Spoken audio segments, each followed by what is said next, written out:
AdMob alternative সেকশনে আপনাদের সবাইকে আরও একবার স্বাগত জানাচ্ছি। আপনাদের সাথে আছি আমি জুবায়ের হাসান। আজকে আমাদের লেকচার নাম্বার 2101। অ্যাকচুয়ালি আমাদের সিজন 2তে লেকচার শুরু হয়েছিল 201, 202। এভাবে আমার ধারণা ছিল ম্যাক্সিমাম হয়তো 50, 60 বা 70টা লেকচার আসতে পারে, কিন্তু এটা 100 লেকচার পার করে যাবে এটা আমি আসলে এর আগে ভাবিনি। দ্যাটস ওয়াই আগে থেকে প্ল্যান করা হয়নি। তাহলে আসলে 2001, 2002 এভাবে শুরু করতাম, হাজারের ঘরে আসলে শুরু করতাম। যাই হোক, সো আপনারা একটু কনসিডার করে নেবেন, লেকচার নাম্বার এই জন্য ইম্পর্টেন্ট।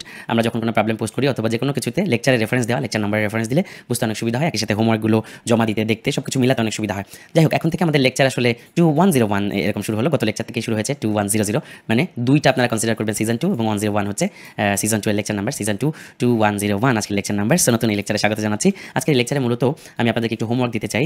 আমি জানি যে এর আগের যে ব্যানার অ্যাড এবং ইন্টারস্টেশিয়াল অ্যাড মেটা অডিয়েন্স নেটওয়ার্কের মাধ্যমে আমরা প্র্যাকটিস করেছি, শিখেছি। আমার মনে হয় আপনারা সেটা বাসায় প্র্যাকটিস করেছেন। তবে আজকের এই লেকচারে আমি আপনাদেরকে একটা স্পেশাল হোমওয়ার্ক দিতে চাই। সেটা হচ্ছে আপনারা এই লেকচারে ব্যানার অ্যাড এবং ফুল স্ক্রিন অ্যাড দুটো অ্যাডকেই কন্ট্রোল করবেন শেয়ার প্রেফারেন্সেস দিয়ে। শেয়ার প্রেফারেন্সেস দিয়ে সময় টাইমারের মাধ্যমে আপনারা এটা কন্ট্রোল করবেন। ফর এক্সাম্পল, আমি যদি আরেকটু উদাহরণ দিয়ে বলি, যেমন ধরেন আমরা এই অ্যাডটায় যেটা করেছিলাম সেটা হচ্ছে ধরেন ব্যানার অ্যাডের ক্ষেত্রে বলি যে ইউজার যখন ব্যানার অ্যাডে দুইটা ক্লিক করে, যেমন একটা ক্লিক করলাম আরেকটা ক্লিক করলাম, দুটা ক্লিক করলে কি হলো, অ্যাডটা আসলে চলে গেল, ব্যানার অ্যাডটা কিন্তু চলে গেল।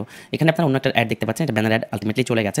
সো প্রবলেম যেটা এখানে অ্যারাইজ হয় সেটা হচ্ছে যে আমি যখন এই অ্যাপটা ডিস্ট্রয় করে দিয়ে নতুন করে আবার রিলোড করি, তখন আবার আসলে ব্যানার অ্যাডটা আমরা দেখতে পাচ্ছি। তার কারণ হলো আমরা এই কন্ট্রোলটা করেছিলাম আসলে একটা ইন্টিজার ধরার মাধ্যমে আমাদের জাভা ক্লাসে, তাই তো। তো এই সেম জিনিসটা যদি আমরা শেয়ার প্রেফারেন্সেসের মাধ্যমে করতাম এবং যদি আমরা সেখানে টাইমার বা সময় বেঁধে রেখে, সময় ধরে রেখে, সময় অনুযায়ী করতাম, তাহলে কিন্তু জিনিসটা এরকম হতো না। এমন হতো যে আমি একটা সময় যদি সেভ করে রাখতাম যে এই সময় একটা ক্লিক হয়েছে, আমি আর 1 ঘন্টার মধ্যে অ্যাড দেখাবো না, তাহলে কি হতো, অ্যাপটা যদি কেটে দিত, সে নতুন করে আবারও যদি এখানে যেত, অ্যাডটা দেখাতো না। কারণ আমি মানে রিসেন্ট 1-2 মিনিটের মধ্যে আবার অ্যাপ ওপেন করেছি। 1 ঘন্টা পরে যদি সে আবার অ্যাপসে ফিরে আসে বা আধা ঘন্টা পরে ফিরে আসে আপনার টাইমার অনুযায়ী, তাহলে আপনি তাকে আবারও অ্যাড দেখাবেন, তার আগে না। সো মানে পুরো কন্ট্রোলটা শেয়ার প্রেফারেন্সেসের মাধ্যমে টাইমার দিয়ে করতে। টাইমার কীভাবে বলবেন, আপনারা একটু যদি গুগল করেন যে get time in millisecond, very simple. জাভার একটা লাইন লিখলেই আপনি বর্তমান যে সময়, এই সময়ের একটা সংখ্যা পান। মানে পুরো সময়কে আসলে সেকেন্ডে, মিলি সেকেন্ডে কনভার্ট করে জাভাতে পাওয়া যায়। এইটাই যদি আমরা লং বা ইন্টিজার হিসেবে সেভ করে রাখি আমাদের শেয়ার প্রেফারেন্সেসে, তো আমরা একটা সার্টেন টাইম পরে, ধরেন 1 ঘন্টা পরে যদি ওই সময়টাকে সেভ করি, দ্বিতীয় সময়কে প্রথম সময় দিয়ে বিয়োগ করি, তাহলে কিন্তু সময়ের পার্থক্য মিলি সেকেন্ডে পাওয়া যাবে। এবং এই মিলি সেকেন্ডকে 1000 দিয়ে ভাগ করলে কিন্তু সেকেন্ডে পাওয়া যাবে। 1000কে আবার এভাবে আমরা আসলে পুরো সময়ের ক্যালকুলেশনটা করতে পারি। তো আপনারা এটা একটু রিসার্চ করে করবেন, কারণ সব কিছু দেখিয়ে দিলে হবে না, নিজেদেরকে একটু ঘাটাঘাটি করে মাথা খাটাতে হবে, একটু ঘেটে ঘেটে কাজ করতে হবে। যাই হোক, সো আপনাদেরকে হোমওয়ার্ক দিচ্ছি। এই হোমওয়ার্কের মাধ্যমে আপনারা আসলে শেয়ার প্রেফারেন্সেস ইউজ করে টাইমার বা সময়ে সেভ করে রাখার মাধ্যমে যে কোনো একটা নির্দিষ্ট সময়, যেমন ধরেন 1 ঘন্টা বা 2 ঘন্টার মধ্যে নির্দিষ্ট অ্যাড দেখাবেন বা নির্দিষ্ট পরিমাণ অ্যাড ক্লিক আপনি অ্যাকসেপ্ট করবেন। ফর এক্সাম্পল, আমি 2টা অ্যাড নিব 1 ঘন্টায়। 1 ঘন্টার মধ্যে যদি ইউজার 2টা অ্যাডে ক্লিক করে, তার ওই 1 ঘন্টার মধ্যে আরটাকে অ্যাড দেখাবে না, অ্যাডটা আসলে আর শো করবে না ইউজারকে। সো ইউজার যদি পরপর অ্যাডে 2টা ক্লিক করে, তাহলে অ্যাডটা গন হয়ে যাবে। এবং 2 ঘন্টার মধ্যে বা 1 ঘন্টার মধ্যে আপনি যে টাইমারটা দিবেন, যেমন আমি উদাহরণ হিসেবে দিয়েছি, 1 ঘন্টা যদি আপনি টাইমার সেট করেন, তাহলে এই 1 ঘন্টার মধ্যে আসলে নতুন করে সে যতবার অ্যাপসে ঢুকুক, তাকে আসলে ওই অ্যাডটা দেখাবে না, কারণ অলরেডি ওই অ্যাডের উপর 2টা ক্লিক পড়ে গেছে। সেমভাবে আপনি ব্যানার অ্যাডের জন্য, ইন্টারস্টেশিয়াল অ্যাডের জন্য করবেন। আপনি 1 ঘন্টা 2 ঘন্টা সময় ব্যবধান বা 3 ঘন্টার ব্যবধানে করেন, অথবা 10 মিনিটের মধ্যে করেন। করে আপনি হচ্ছে এই টাইমারটা যে কাজ করছে, কীভাবে কাজ করছে, স্ক্রিন রেকর্ড করে ভিডিও করে আমাকে গ্রুপে দেখাবেন, লার্ন আন্ডার টুইট সুপার এই গ্রুপে। আপনার হ্যাশট্যাগ, আপনার student ID season 2 hashtag homework 2101 এই হ্যাশট্যাগ দিয়ে আপনার টপিকটা ডিসক্রাইব করে অবশ্যই জমা দিয়ে দেন। দেখেন, হোমওয়ার্ক জমা দিলে আপনার এবং আমার মধ্যে একটা অদ্ভুত কানেকশন তৈরি হয়। আমি উৎসাহিত হই যে আপনারা নিয়মিত কাজ করছেন, আপনারা বুঝতে পারছেন এবং আপনারা আসলে খুবই সিরিয়াস, এবং আপনাদেরকে আরও বেশি কিছু দেওয়ার প্রতি আমার উৎসাহ বেড়ে যায়, একটা আলাদা সম্পর্ক তৈরি হয়।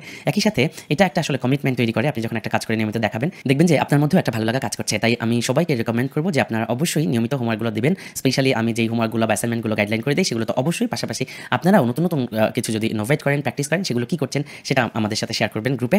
আর একটা জিনিস সবসময় বিশ্বাস রাখবেন, এর আগের অনেক ভিডিও বা লেকচারেও আমি বলেছি যে আপনার যদি একটা অ্যাপ জনপ্রিয় হয়ে যায়, তাহলে আসলে ইনকাম নিয়ে আপনার খুব বেশি আসলে চিন্তা করা লাগবে না। এত বেশি ইনকাম চলে আসবে, দেখবেন আল্লাহ যদি সহায় থাকেন, তো আপনাকে আর জীবনে ইনকাম নিয়ে চিন্তা করতে হবে না। এটাই বাস্তবতা। আপনি হয়তো একটা অ্যাপ ছেড়েছেন, সেটা থেকে অ্যাড রেভিনিউ কম আসতেছে, অথবা প্রতিদিন 2, 4, $5, $10 আসতেছে, এতে হতাশ হওয়ার কিছু নাই। প্রতিদিন 100, 200, $500 আপনি ইনকাম করতে পারবেন। একটু সময় দেন, অপেক্ষা করেন, লেগে থাকেন, আর অফকোর্স নতুন নতুন কিছু শিখতে থাকেন। কারণ যে কোনো সেক্টরে আসলে ভালো করার জন্য আপনাকে একটা রিসার্চের মধ্যে দিয়ে যেতে হয়, নিয়মিত কাজ করতে হয় এবং লেগে থাকতে হয়। অল্প সময়ে আল্লাহ যদি চান তো সফলতা দিতেই পারেন, কিন্তু অল্প সময় সফল হওয়ার চিন্তা করা বা অল্প সময় সফল হতে না পারলে, একটু ইনকাম আসতে দেরি হলে হতাশ হওয়ার দরকার নাই। গ্রুপে অনেকেই আপনারা আপনাদের আয় রোজগারের খবর জানান, খবরগুলো জানাবেন। অবশ্যই আপনাদের খবরগুলো জানতে পারলে আমার উৎসাহ লাগে। আমি মন থেকে সবসময় আপনাদের দোয়া করি, এবং আসলে আমি চাই যে আমরা সবাই মিলে যাতে ভালো কিছু করতে পারি, এবং আমি মন থেকে এটা চাই যে আল্লাহ যেন সবার রিজিকের ফয়সালা করে দেন, আপনাদের সবার রিজিক বাড়িয়ে দেন, এই দোয়া করি। সো আপনাদের আয় রোজগারের খবরগুলো তো অবশ্যই গ্রুপে জানাবেন। আর যাদের ইনকাম আসতে একটু দেরি হয়েছে অথবা কম ইনকাম হচ্ছে, তারা অন্যের ইনকাম দেখে কখনোই হতাশ হন না প্লিজ। এটা কিন্তু আপনার সাকসেসের পথকে বাধাগ্রস্ত করবে। ভাই হিসেবে অনুরোধ করি, সবসময় এর আগে ভিডিওতে আমি বলার চেষ্টা করেছি, এগুলো আসলে জীবনবোধ থেকে শিখেছি। বিশ্বাস করেন, আমি একদম বানিয়ে বলছি না। অন্যের ইনকাম দেখে যেন আপনার মধ্যে এক বিন্দু হতাশা বা কোনো খারাপ ফিলিংস না কাজ করে। আপনি আরেকজন ভাইয়ের ইনকাম দেখলে সবসময় মন থেকে আলহামদুলিল্লাহ বলবেন, মনে মনে চোখ বন্ধ করে একটু তার জন্য দোয়া করে দিবেন যে আল্লাহ তার রিজিক বাড়ায় দাও, আমার রিজিকও বাড়ায় দাও। দেখবেন যে আল্লাহ খুশি হয়ে যান এবং আপনার সাকসেসের পথগুলো সুগম হয়। একদম রিয়েল লাইফ অবজারভেশন।